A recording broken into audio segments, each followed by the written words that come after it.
Confession Time. Das ist etwas, was wir bei uns in der Small Group machen, so ab und zu einmal. Das ist so ein Moment, wo wir uns ehrlich 2, 3 Sachen erzählen aus unserem Leben, wo wir vielleicht sonst nicht so gross an die grosse Glocke hängen. Das kann mal sein, so drüber, was ist die erste CD, die du gekauft hast, oder sonst irgendetwas. Und ich mache jetzt auch mal so eine Confession Time und erzähle euch eine Geschichte aus meiner Jugend. Das Jahr 1999. Lehrlingslager von uns, Informatik-Lehrling in den Graubündner Bergen. Die Betreuenden haben eine super Idee gehabt, nämlich, dass wir auch einmal tatkräftig anpacken und etwas Soziales leisten mit unseren Bürogummifingern. Und so haben wir dort die Gemeinde unterstützt beim Ausbessern von einem Feldweg mit Kies. Oder haben dort so alle Löcher mit Kies gestopft und so weiter. Das war jetzt nicht gerade unsere Lieblingsbeschäftigung, auch gerade weil es ein bisschen neblig und kalt und grusig war. Das Highlight des Morgens war, dass wir am Schluss alle mit so einer Tandemwalze fahren durften, um das alles zu verfestigen. Fahren wir so drüber, 2, 3 Mal, dass das ein bisschen gut angedruckt ist. Und alle haben wir fahren, alle sind mal dran gekommen, auch ich. Und natürlich habe ich vorher ein paar dumme Sprüche gemacht und so, wo die anderen gefahren sind. Ja, schaut dann und so, oder? Und ich habe mir das so vorgestellt, wie ich da so lockerlässig dann auf die Walze drauf hocke, fahre, so naturtalentmäßig halt, oder? Vielleicht, dass ihr euch so vorstellen, wie so eine Walze aussieht. Ich habe euch ein Bild mitgebracht. Ungefähr so, nicht ganz. Aber die Größe, so mit 2 Dingern und genau. Also, ich bin nach der Reihe gekommen, aufgesessen, mich eingerichtet, einen Hebel für Fürsche, Gas geben, Steuerrad zum lenken. Easy, oder? Gang rein, losgefahren. Ein bisschen mehr Gas geben als die vorher, oder? Gefunden, ein bisschen schneller kann ich schon fahren, das ist kein Problem. Und am Anfang ist auch alles bestens gegangen. Kein Problem war, da schön auf dieser Spur gefahren.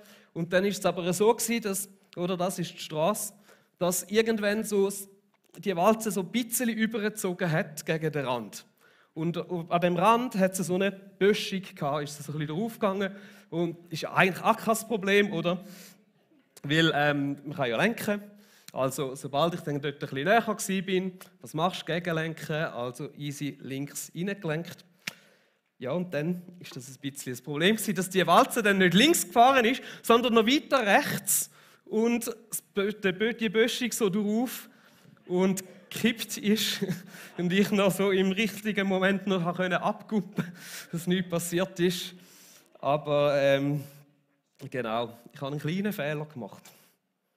Ich habe nicht gewusst, dass die Lenkung, oder vielleicht habe ich nicht aufgepasst, dass das erklärt hat, ist auch möglich, dass bei dieser Lenkung so ist, wenn du dort links lenkst, dann steuert sie rechts und umgekehrt. Und es macht Sinn, wenn man weiss, dass die so ein Gelenk in der Mitte hat und dass es wahrscheinlich einfacher ist, mechanisch, oder? Und dass ja nicht jetzt so Alltagsfahrzeuge sind. Aber ich habe es nicht gewusst und es war ultra peinlich gewesen, vor allem, weil ich eben vorher auch noch ein paar dumme Sprüche gemacht habe oder wahrscheinlich sogar am meisten dumme Sprüche gemacht habe. Wollt ihr ein Foto sehen? Ja! Also gut. Ich habe eins mitgenommen. Ja, man sieht es vielleicht nicht so gut. Genau, mal. Also der, wo man da nur die Hälfte sieht, der bin ich und so bin ich den ganzen Tag lang nachher rumgelaufen. Genau. Ich habe es also geschafft, eine Walze zu kippen. Etwas, das nicht nur ich nie mehr vergessen wird, sondern leider alle Beteiligten auch. Und das ist etwas, wo ich mir die restlichen 4 Jahre von dieser Lehrzeit ab und zu mal wieder anhören musste. Warum erzähle ich euch die Geschichte? Es ist doch manchmal interessant, wie ein kleiner Fehler, nicht einmal jetzt etwas, es ist nicht einmal total unnatürlich, dass ich links gelenkt habe, eine grosse Auswirkung kann haben und lang in Erinnerung bleiben kann. Jetzt die Frage ist, was hat das mit Ostern zu tun, oder? Wir kommen noch drauf. Ich möchte jetzt in eine andere Geschichte hineingehen, wo sich eben rund um die Ostergeschichte abgespielt hat und wo wir immer wieder so Parallelen zu unserem Leben möchten suchen. Es ist eine Geschichte, die sich unter anderem an 2 Feuern abgespielt hat. Ich habe das hier mitgenommen. Wir gehen ab und zu dann mal schnell ans Feuer. Aber wir fangen ein bisschen weiter vorne an, nämlich mit einem grossen Versprechen. Es war zuerst ein Versprechen, nämlich eins, wo Jesus einem von seinen Jüngern gemacht hat, nämlich am Simon. Und er sagt dort, ich sage dir, du bist Petrus. Und Petrus heißt Fels, oder? Das ist so. Er gibt ihm wie einen neuen Namen und sagt, hey du, Fels. Auf diesen Felsen werde ich meine Gemeinde bauen und selbst die Macht des Todes wird sie nicht besiegen können. Was für ein Moment muss das gewesen sein für den Petrus, oder? Der Jesus, der sieht etwas in ihm, der sieht das Potenzial in ihm und er gibt ihm einen Namen, der heißt Fels. Das ist schon noch recht cool. Weil eigentlich ist der Simon einfach ein Fischer gewesen. Etwas, was nichts Besonderes war in dieser damaligen Zeit. Und der Jesus, der Rabbi, dem, wo er nachfolgt, sagt ihm, hey, du bist ein Fels. Und er spricht nicht nur das über ihn aus, sondern sagt, hey, ich sehe auch eine Zukunft für dich. Nämlich auf deinen Schultern möchte ich meine Gemeinde bauen, möchte ich Kirchen aufbauen und sie soll für immer und ewig Bestand haben und bleiben. Und du sollst der sein. Auf deinen Schultern soll das aufbauen werden. Ich meine, was für ein cooler Moment, oder? Wenn jemand Grosses so etwas in dir sieht, etwas über dir ausspricht, in diese Richtung. Und ich weiß nicht, wie es euch geht, aber ich habe immer gehofft, dass das irgendwie mal jemand so macht bei mir und vielleicht mich irgendwo so sieht und so bang, so etwas in mich hineinspricht oder so etwas in mir sieht. Und irgendwo haben wir, glaube ich, alle in uns hinein so gewisse Träume, die irgendwo schlummern, wo wir uns wünschen, dass jemand in uns etwas sieht oder dass gewisse Sachen in unserem Leben passieren. Das können grössere Sachen sein, kleinere. Das kann sein, dass du dir eine glückliche Familie wünschst, dass du dir wünschst, die Liebe von deinem Leben zu finden. Es kann ein Traumjob sein, vielleicht einfach Haus, Auto, Kind. So der klassische Mittelklasse-Traum von der Schweiz, oder? Aber vielleicht auch ein bisschen spezieller. Vielleicht ist ein Traum von dir, mal eine Non-Profit-Organisation zu gründen, die wirklich etwas verändert auf dieser Welt. Vielleicht berühmt werden. Vielleicht ein Influencer, oder heute sagt man ja, vielleicht lieber ein Sinfluencer zu werden. Oder vielleicht träumst du auch einfach davon, also einen Namen zu haben, der für etwas steht, so wie Petrus, Fels. Hinter dem so eine gewisse Identität ist. Etwas, wo vielleicht dann auch mal, vielleicht sogar auf dem Grabstein schlussendlich steht, oder so. Joni, Fels von der GVZ Zürich-Oberland, yeah! Und nicht Joni, der die Walze umgekippt hat. Oder bei uns bei der Männerarbeit redet es davon, dass wir Oaks sind und nicht irgendwelche Schneeglöckchen, oder? Sondern so Eichen. Das ist der Anfang dieser Geschichte. Ein grosses Versprechen an den Petrus, ein vielversprechender Anfang. Vielleicht hat es auch in deinem Leben mal so einen Moment gegeben, vielleicht auch in deiner Jugend, vielleicht schon länger zurück, vielleicht kürzlich, wo jemand etwas über dich ausgesprochen hat. Oder dir vielleicht sogar Grosses versprochen hat. Und vielleicht sind da irgendwo auch noch gewisse Träume in dir herum. Vielleicht sind es das einmal gewesen. Vielleicht magst du dich erinnern. Wir gehen eins Fürschi in die Ostergeschichte rein, Donnerstagabend, nachdem Jesus mit seinen Jüngern das Passamal gefeiert hat. Und er hat dazu mal schon gewusst, dass jetzt der Moment kommt, wo er verraten wird und dass in dieser Situation, in diesen Spannungen hinein sogar die Jünger ihn im Stich lassen werden und hat ihnen das gesagt, sie wollen darauf vorbereiten. Und da hat sich der Petrus angesprochen gefühlt, betüpft gefühlt und hat gesagt, voller Leidenschaft, jetzt ist es an mir, dir ein Versprechen zu machen, Jesus. Er hat ihm gesagt, wenn sich auch alle anderen von dir abwenden, ich halte zu dir. Jesus erwiderte, ich versichere dir, heute Nacht, noch ehe der Hahn zweimal kräht, wirst du 3-mal geleugnet haben, mich zu kennen. Ausgeschlossen, rief Petrus. Auch wenn es bedeutet, dass ich mit dir sterben muss, werde ich das niemals tun. Alle anderen Jünger beteuerten dies ebenfalls. Ich weiß nicht, oder? Vielleicht hat sich der Petrus da von Anfang an ein bisschen überschätzt. Aber ich glaube ihm, dass er das in dem Moment wirklich ernst gemeint hat. Und dass die Worte, das Versprechen aus tiefstem Herzen gekommen ist und wirklich so gemeint war. Ich glaube, dass er es nicht einfach so daher gesagt hat. Das war seine Ansage. Sein grosses Versprechen, das er gemacht hat.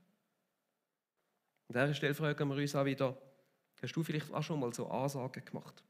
So Versprechen gegeben? Mit guten Absichten. Ohne falsche Hintergedanken, mit Zuversicht und vielleicht sogar absolutem Selbstbewusstsein, dass du gut unterwegs bist, dass dir gewisse Fehler vielleicht nie werden passieren, dass du es anders machst als andere, dass du gewissen Versuchungen garantiert wirst widerstehen. Vielleicht kennst du es, vielleicht kommen mir da Sachen in den Sinn.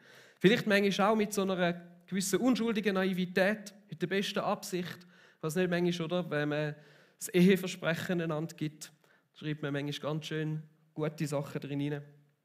Vielleicht hast du jemandem versprochen, dein Verhalten zu ändern. Hast du eine Abmachung gemacht? Hast du dir selber gesagt, du möchtest immer anderen gegenüber fair dich verhalten, dich nicht selber bevorteilen, authentisch sein, dich nicht besser anstellen, als du eigentlich bist.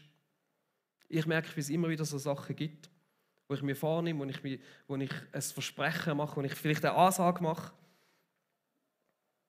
und versuche, mich daran zu halten, wo ich grosse Ziele habe, gute Absichten, was ich mir wünsche, wo ich mit meinem Leben. Wir gehen nochmal einen Schritt weiter in dieser Geschichte. Es ist nicht viel später und der Petrus befindet sich an einem Feuer. Die Katastrophe ist eingetroffen. Der Judas hat Jesus verraten. Jesus ist verhaftet worden und es sind falsche Anschuldigungen gegen ihn vorgebracht worden und es sieht schlecht aus für Jesus. Auch wenn die Anschuldigungen alle erlogen sind und sich widersprechen, aber Jesus wehrt sich nicht mal. Und Petrus fragt sich, hat ihm Jesus zu viel versprochen? Ist er vielleicht gar nicht der Messias? Oder funktioniert das irgendwie gar nicht so, wie das Jesus gedacht hat? Petrus war neugierig, was jetzt hier abläuft, wie das weitergeht und ist mit anderen zusammen, die das Schauspiel beobachtet haben, an das Feuer herangehockt, hat sich gewärmt an dem Feuer, versucht ein bisschen unauffällig zu sein. Aber jemand hat dann erkannt und sagt, hey du bist doch auch mit dem Jesus unterwegs gewesen. Du gehörst doch eigentlich auch zu dem. Petrus so, nein, kenne ich nicht. Ein bisschen Zeit vergangen und nochmal jemand ist gekommen und hat gesagt, Petrus, die habe ich auch gesehen dort. Er sagt, nein, das muss eine Verwechslung sein. Und dann ist nochmal eine dritte Situation gekommen, wo jemand gesagt hat, Moll, du gehörst doch auch zu dem Jesus. Der Petrus streitet es aufs Heftigste ab. Wir lesen die Situation aus dem Lukas 22. Aber Petrus stieß aufgebracht hervor, ich weiß nicht, wovon du redest. In diesem Augenblick, noch während er das sagte, krähte ein Hahn. Jesus drehte sich um und sah Petrus an. Da fielen Petrus die Worte ein, die der Herr zu ihm gesagt hatte. Ehe der Hahn heute Nacht kräht, wirst du 3-mal geleugnet haben, mich zu kennen. Er ging hinaus und weinte voller Verzweiflung. Der Tiefpunkt, der totale Zusammenbruch. So schnell ist es vorbei gewesen mit seinem grossen Versprechen, das er Jesus gemacht hat. Mit all seinen guten Absichten und Träumen, die er hatte. Ich kann es mir so vorstellen, wie der Moment muss gewesen sein, wie er sich gefühlt hat in dem Moment, wo er realisiert hat, was jetzt da gerade passiert ist. Ich glaube, das Blut schiesst er dann so richtig in den Kopf, das Herz fängt an zu pochen, Panik kommt auf und im Hirn rast und sagt, was habe ich jetzt bloß gemacht? Wieso? Und was kann ich machen, um es wieder gut zu machen? Kann ich es noch irgendwie retten? Und wie schwierig der Moment ist, wenn du merkst, nein, das kannst du jetzt nicht mehr retten. Ich weiß nicht, ob ihr so Situationen kennt. Vielleicht ist euch ja schon mal mit dem Auto ein Missgeschick passiert, vielleicht sogar ein Unfall. Oder irgendwie mindestens, vielleicht bist du mal deutlich schnell geblitzt worden. Es ist so der Schock, wenn du realisierst, dass das jetzt wirklich passiert ist. Und dass das jetzt nicht mehr zurückmachen kannst. Dass du jetzt nicht einfach Ctrl-Z drücken und dann ist es wieder gut. Oder den letzten Spielstand speichern, wieder laden und nochmal anfangen. Es ist passiert, unumkehrbar. Ich glaube, genau so muss es dem Petrus gegangen sein in dem Moment. Er hat total versagt. Komplett. Das war es mit Fels.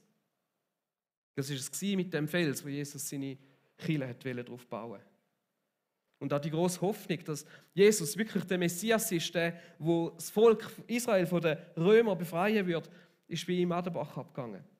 Selbst wenn sich Jesus aus dieser Situation noch retten konnte, eben, er will sowieso einen anderen suchen als Felsen, als die Fahnen im Wind, wo Petrus sollte sein. Wir wissen, wie die Geschichte nachher weitergegangen ist. Jesus ist zu den Römern gebracht worden, er ist ausgepeitscht worden, er ist schlussendlich zum schrecklichsten Tod verurteilt worden, was es damals gegeben hat, zu Unrecht, ans Kreuz genagelt, um einen langsamen und qualvollen Tod zu sterben. All das, wo der Petrus die letzten paar Jahre dafür gelebt hat, ist vorbei gewesen. Sein Traum, die Hoffnung, dass jetzt endlich der Messias da gewesen wäre, die Träume, die er selber hatte, die Zukunft, das Versprechen, das Jesus ihm gegeben hat, das ihm gesehen worden ist, der fehlt sie, alles futsch. Verspielt. Ich kenne so einen Moment in meinem Leben. Und ich nehme an, viele von euch haben auch schon solche oder ähnliche Momente erlebt, wo auf irgendeine Art und Weise, wo wir irgendein grosses Versprechen machen, die besten Absichten haben, vielleicht sogar Träume und irgendwo zwischendrin versagen wir jämmerlich und verspielen es. Weil irgendwo ein kleiner Fehler passiert. Vielleicht nur einen, ganz ein kleiner. Links statt rechts steuern, so wie bei mir mit der Walze. Einen Moment nicht aufpassen, einmal zu viel trinken, ein Wort zu viel gesagt, eine Berührung zu viel, vielleicht ein Klick auf dem Computer. Vielleicht kann es auch anders sein, oder? Dass 1000 kleinere Fehler irgendwann zu einem grossen führen. Ein schleichender Prozess. So kleine Inkonsequenzen, die sich in deinem Leben einschleichen und irgendwo schlussendlich zu etwas führen, wo du nie anhast hast wollen, eine Sucht. Oder dazu, dass irgendetwas, das Fass zum Überlaufen kommt. Oder vielleicht ein Moment, wo dermaßen alles aus der Kontrolle gelaufen ist, dass du erst recht alles zerstört hast. Und plötzlich bist du da. Und etwas ist passiert, wo nicht mehr rückgängig gemacht werden kann. Ein Traum zerplatzt wie so eine Seifenblase. Etwas Kostbares, zerbrochen, endgültig. Vielleicht eine Ehe. Vielleicht das Bild, das du hast von der perfekten Familie. Vielleicht eine Beziehung. Ein Karriereziel. Vielleicht einen finanziellen Schaden, wo du das Gefühl hast, den kannst du nicht mehr gut machen. Vielleicht etwas, das deine eigene Gesundheit ruiniert hat. Oder schlimmer noch, wo vielleicht jemand anderem Gesundheit ruiniert hast. Vielleicht deinen Ruf. In der Öffentlichkeit. Vielleicht aber auch einfach das eigene Bild, das du von dir selber gehabt hast. In 1000 Scherben zersplittert. Vielleicht das Wissen, dass eine gewisse Situation, etwas, was passiert ist, jetzt für immer ein Teil von deinem Leben sein wird. Es kann manchmal auch sein, dass uns so etwas trifft, ohne dass wir etwas dafür können, oder? Wenn jemand anderem vielleicht ein Fehler passiert ist. Jemand anders nicht aufgepasst hat. Jemand anders etwas versprochen hat, was die Person nicht halten konnte. Vielleicht ein Arzt, der eine Fehldiagnose macht. Ein Autofahrer, der nicht aufgepasst hat. Oder schlicht und einfach, dass wir irgendwo zur falschen Zeit am falschen Ort gewesen sind. Oder in der Ehe, es sind immer zwei. Und vielleicht kann es auch sein, ich möchte gleich auch noch in den Raum stellen, dass du vielleicht sogar Gott gegenüber so empfindest. Dass der Glaube nicht das gehalten hat, was er versprochen hat. Dass das Wunder, das du dir gewünscht hast, nicht passiert ist. Dass du Gott nicht so erlebt hast, wie dir das alle anderen erzählt haben. Dass deine Gebete, wo du so lange gebetet hast, nicht erhört worden sind. Das sind manchmal so die Momente vom tiefsten Zerbruch, wo irgendetwas kaputt geht. Und das Fiese ist, dass eben manchmal die Konsequenzen daraus heraus, die aus eigenem oder fremdem Versagen entstehen, riesig sind und eben, wie es angetönt haben, teilweise nicht mehr wieder gut zu machen. Unsere Gesellschaft ist in gewissen Themen knallhart, oder? Das Internet vergisst nie. Einmal irgendetwas Falsches rausgehauen, das Bild hochgeladen und so weiter. Ein falscher Klick.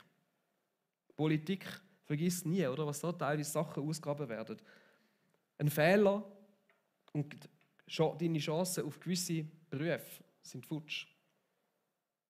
Auf einen Kredit, auf ein Eigenheim, Gesundheit, kann alles in weite Ferne rücken. Und manchmal ist es so, dass in unserer Gesellschaft wir nicht durch das, nicht durch das Gute, was wir machen, definiert werden, sondern durch die Fehler, die passiert sind.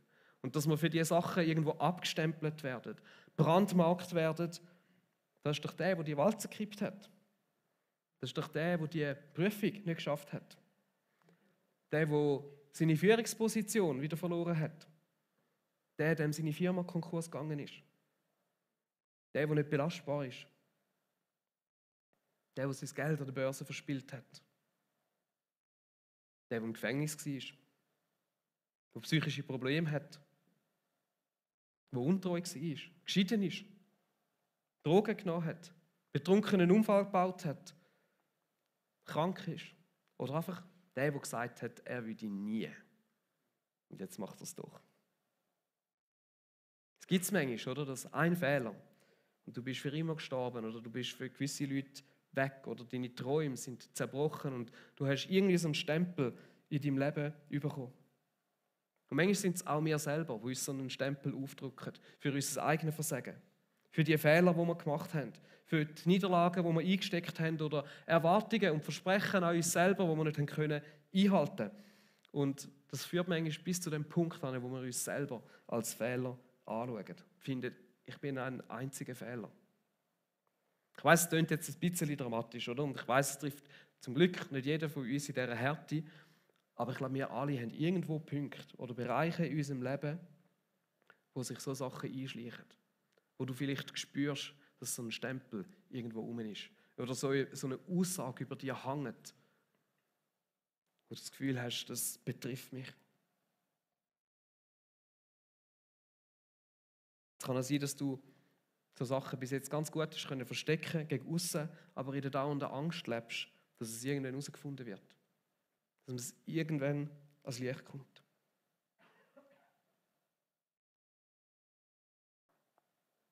Und da kommen wir jetzt eben zum schönen Teil von Ostern, zu dem Fest, das wir heute feiern. Es war ein Zeitchen später. Jesus ist am 3. Tag, am Ostersonntag, wo wir heute haben, auferstanden. Und wir lesen von einer Begegnung, wo Jesus mit seinen Jüngern und eben auch mit dem Petrus, der dort so versagt hat, nochmal ein paar Tage später dann hatte. Und auch diese Begegnung findet wieder an einem Feuer statt. Es war so, dass die Jünger fischen sind. Das ist das, was sie können. Sie haben nicht mehr gewusst, was sie sonst machen. Und irgendwie hat sich ihnen Jesus am Ufer gezeigt. Er ist plötzlich dort auftaucht und gesagt, kommt zu mir. Und wir lesen, dass es dann heißt im Johannes Kapitel 21, Vers 9, als sie aus dem Boot stiegen, sahen sie ein Kohlenfeuer, auf dem Fische brieten. Auch Brot lag bereit. Jesus begegnet dem Petrus nochmal. 3-mal hat der Petrus Jesus verleugnet. Und 3-mal fragt Jesus jetzt den Petrus, liebst du mich? Kann sich fragen, oder, ob er vielleicht ein bisschen Salz hat in die Wunde streuen, den Petrus irgendwie ein bisschen demütigen oder ihm sein Versagen nochmal in Erinnerung rufen. Wir lesen, wie das abgelaufen ist und ein 3. Mal fragte Jesus, Simon, Sohn von Johannes, hast du mich wirklich lieb? Jetzt wurde Petrus traurig, weil Jesus ihn nun zum 3. Mal diese Frage stellte. Deshalb antwortete er, Herr, du weißt alles. Du weißt doch auch, wie sehr ich dich lieb habe. Darauf sagte Jesus, dann sorge für meine Schafe. Wir sehen an der emotionalen Reaktion von Petrus, dass da irgendwo etwas nochmal in ihm aufgekommen ist. Und ich glaube nicht, dass es Jesus darum gegangen ist, jetzt den Petrus nochmal eins auszuwischen, dem nochmal ein bisschen in den Wunden herumzudrücken. Ich glaube, die Worte zeigen, um was es ihm eigentlich gegangen ist. Nämlich, dass einzig und allein das ist, was zählt, ob der Petrus ihn liebt. Jesus hat nicht gesagt, hey Petrus, jetzt müssen wir uns mal ernsthaft über die Situation dort unterhalten, weil, sorry, so etwas darf nicht mehr vorkommen. Jesus fragt nur, liebst du mich? Und wo der Petrus bejaht, sagt er ihm, dann sorg für meine Schafe. Und damit meint er, hey Petrus, dann bist der Fels, den ich in dir sehe.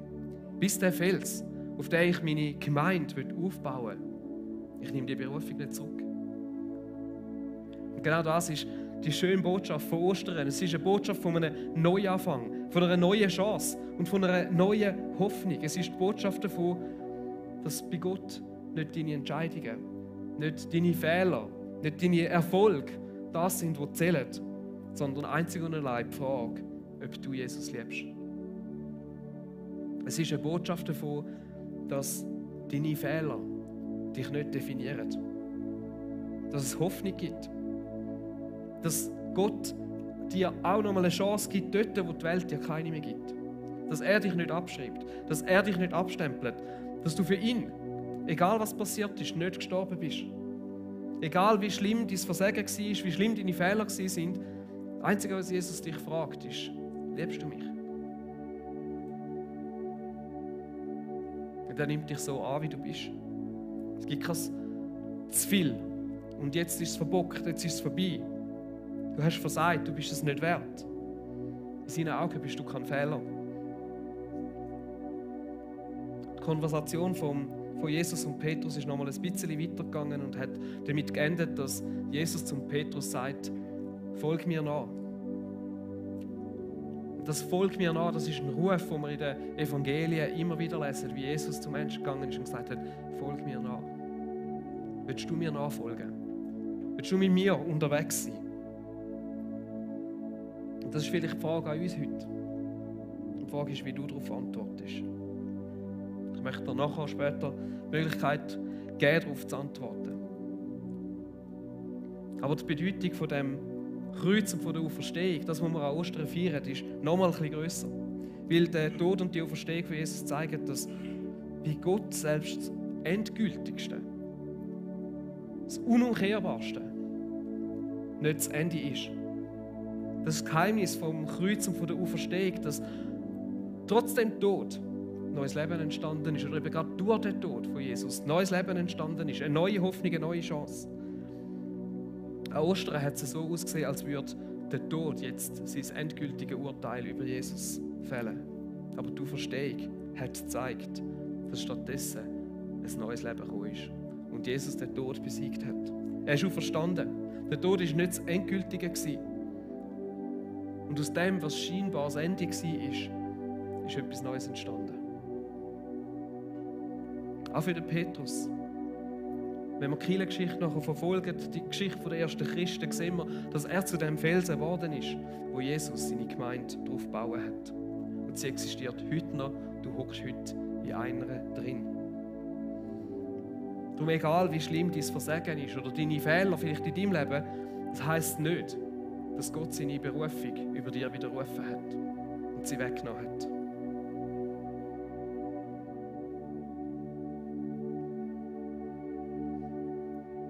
Und für dich kann diese Botschaft auch heissen, dass du und ich, wir können heute noch Anteil haben an dieser Auferstehungskraft. Wir können ein Teil sein von dieser Kraft. Und das heisst, dass egal wie schlimm dein Versagen oder deine Fehler sind, das heisst auch, dass es nicht unbedingt das Ende sein muss. Dass es bei Gott noch lange nicht das Ende ist. Und ich glaube, dass das Leute heute hören müssen. Egal wie hoffnungslos und wie endgültig deine Situation aussieht, Gott kann immer noch mal etwas Neues daraus entstehen lassen.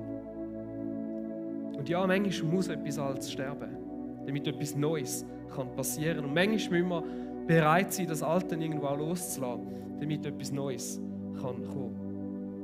Aber es ist eine Wahrheit, dass bei Gott immer wieder eine neue Chance möglich ist. Immer wieder noch mal etwas Neues kann passieren. Dass die Hoffnung da ist, dass es eine Chance gibt für dich.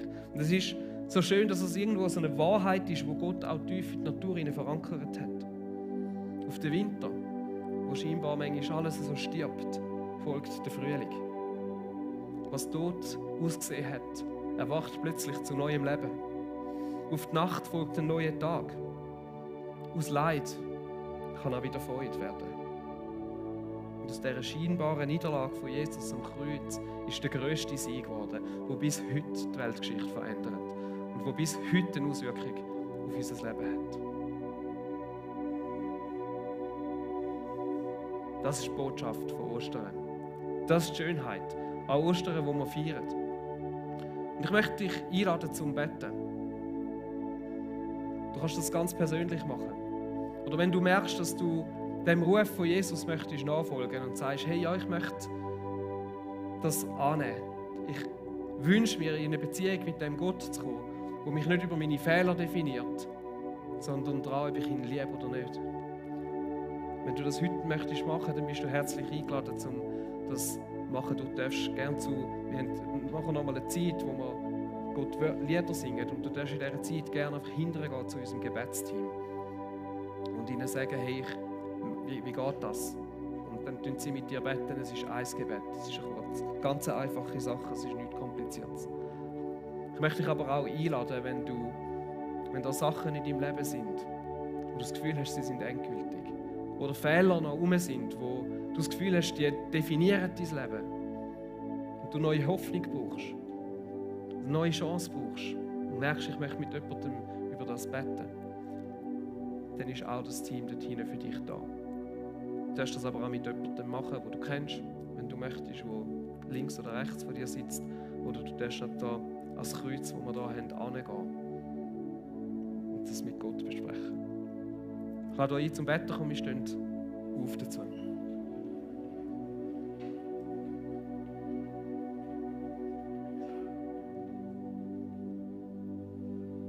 Jesus, ich danke dir, dass du so anders bist. Dass uns unsere Fehler nicht definieren vor dir. Sondern dass dich einzig und allein interessiert, wenn wir dich lieben. Jesus, ich danke dir, dass egal, was wir in unserem Leben vielleicht verbockt haben, vielleicht auch, was auch andere verbockt haben, und egal, wie Situationen aussehen, wie hoffnungslos dass sie vielleicht auch aussehen, dass es bei dir nicht das Ende ist. Dass es dank dir Hoffnung gibt.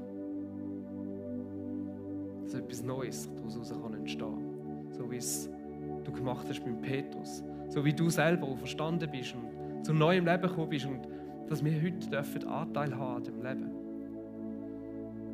Und Heiliger Geist, ich bitte dich, dass du dort, wo wir in so Situationen sind, dass du zu uns redest, dass du uns berührst, dass du zu unseren Herzen redest, jetzt in dieser Zeit, die wir auch miteinander haben. Jesus, wir möchten dir nachfolgen. Wir möchten einschlagen, mit dir unterwegs sein. Das ist ein Gott, den ich möchte nachfolgen. Das ist ein Gott, an den ich möchte glauben, und dein Reich möchte ich bauen, mit dir unterwegs sein. So ein Leben.